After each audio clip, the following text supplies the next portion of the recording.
죄송합니다. 조명이 잠깐 꺼진 관계로 다시 시작하도록 하겠습니다. 이때 이 장희빈의 아들이 경종이에요. 장희빈의 아들이. 자, 근데 남인이 쪽 세력이 강해지다 보니까 이번에는 또 서인을 끄집어 드립니다. 남인에 대해서 피바람이 불러일으키게 됩니다. 자, 여러분, 이 서인이 노론과 소론으로 나뉘게 되었던 것은요, 당시에 이 환국의 과정 속에서 남인을 어떻게 처리하냐, 강경하게 다 쓸어버립시다. 노론, 좀 살살 갑시다. 소론, 이렇게 나뉘는 거예요. 자, 장희빈의 아들이, 큰아들이 지금 경종이 되고요. 여기는 무술의 아들입니다. 다른 배다른 아들이 또 영조인데, 경종이 왕이 됐을 때는요, 남인은 거의 작살이 나버렸어요. 자, 그래서 경종 때는 이 남인 처리를 온건하게 살살 갑시다라는 쪽이 소론이 득세를 했는데요. 경종은 오래 살지 못합니다. 원래 건강하지 못한 상태였지만은요, 영조가 형님 건강하시라고 줬던 간장게장과 또 꽃감을 먹고 죽어버렸어요. 그래서 이제 후순위로 영조가 왕이 되어지게 됩니다. 영조는요, 어렸을 때 자기 아버지 때 이 과정에서 환국의 과정을 보고 자랐어요. 서로 간에 죽고 죽이고 피바람 불러일으키고. 그래서 영조는 왕이 되었을 때 뭐라 그럽니까?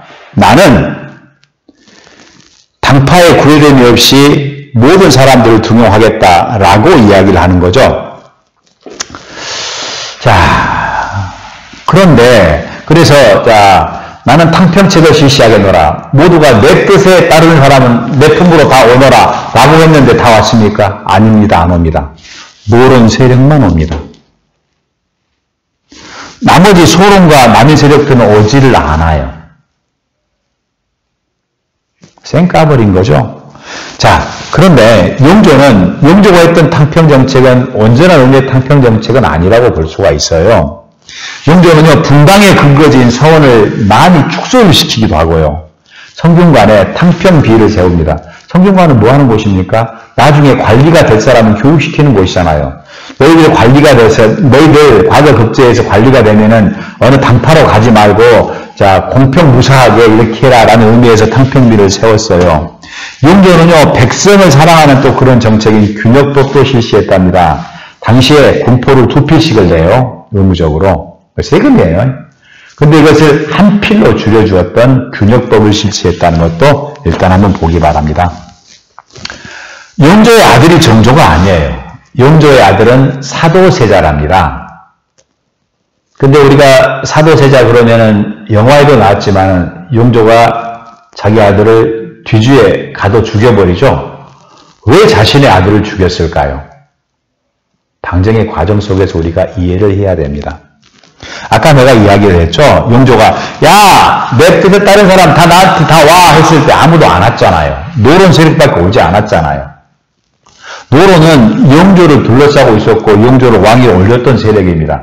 다른 세력들은 오지 않아요. 왜냐하면 소론이라지 남인이라지 영조 네가 왕이 되려고 너희 형 독살했지 라고 의심을 했던 측면이 좀 강하거든요. 자, 근데 세자를 책봉했던 사도세자 주변에는 누가 모이기 시작하느냐? 이 소론 세력과 남인 세력들이 모여들기 시작합니다. 만약에 사도세자가 왕이 되었을 경우라면 어떤 일이 발생을 할까요? 또다시 노론 세력한테 피해 보복을 할 거 아니에요. 탕평하겠노라라고 아버지는 이야기하는데 아들은 그에 부응하지 못하고 있죠. 이 과정 속에서 사도세자가 뒤지에 갇혀 죽임을 당하게 됩니다. 그렇지만은 영조는 이 사도세자의 아들, 자신의 손자였던 정조는 아주 끔찍히 사랑을 했었어요. 그래서 다음 왕으로 왕세손으로 임명을 하게 됩니다. 자, 그러면은 정조가 왕이 되었을 때 주도 세력은 누구였느냐? 남인과 소론입니다. 우리가 그들을 시파라고 이야기해요. 시파. 욕처럼 들리네. 발음 조심합니다. 시파. 시류에 편승한다는 거죠. 자, 그러면은 노론 세력들은 우리 벽파라고 이야기를 해요. 야, 자, 내 주변으로 모여 있을 때, 나 몰라 하고 벽 보고 있는 애를 벽파, 시위에 편승한다고 해서 시파라고 이야기합니다. 영조 때 소유받았던 남인과 소론 세력, 그리고 노론 일부 세력까지 모든 세력들을 끄집어 모아서 진정한 의미의 탕평 정치를 하려고 했었습니다. 이 시기가 조선 후기에 가장 부흥됐던 시기입니다. 자, 그러면은 정조의 정책을 살펴보도록 할까요? 정조. 자, 규장각을 설치합니다. 규장각은 왕실 도서관이에요. 근데 뭐 이게 중요하냐? 여러분, 세종 때 가장 큰 권력 기구가 어디입니까? 집현전이에요. 왜요? 왕을 직접 계속 만나잖아. 집현전은 학술기구예요. 규장각은 왕실 도서관이에요. 그렇지만 왕의 깊은 관심을 가지고 계속 여기를 들락들락하고 왕과 항상 독대하고 왕을 만날 수 있는 그런 자리입니다. 권력기구가 되는 거죠. 초계문신. 자, 과거에 급제했던 급제자 가운데서 쓸만한 놈들을 다시 뽑아요. 33명 가운데서. 그렇게 해놓고 왕이 직접 교육을 시킵니다. 아니, 경연하거나 그럴 때는 신하가 왕을 교육시키는데, 정조는요, 여러분, 조선의 왕 중에서 세종은 왕과 학문적으로 다이라에 놓고 싸워도 절대 안 지어. 꿀리지 않는 왕이야. 조선 후기엔 또 있어, 정조. 왕세손 수업을 굉장히 오래 받았어요. 상당히 영특한 왕입니다. 그래서 국왕 입장에서 신하들을 불러서 유학에 대해서 성역을 토론할 수 있고 성역을 가르칠 수 있을 만한 그런 충분한 능력을 갖췄던 왕입니다. 자, 그래서 과거에 급제했던 사람들을 뽑아서 재교육시킵니다.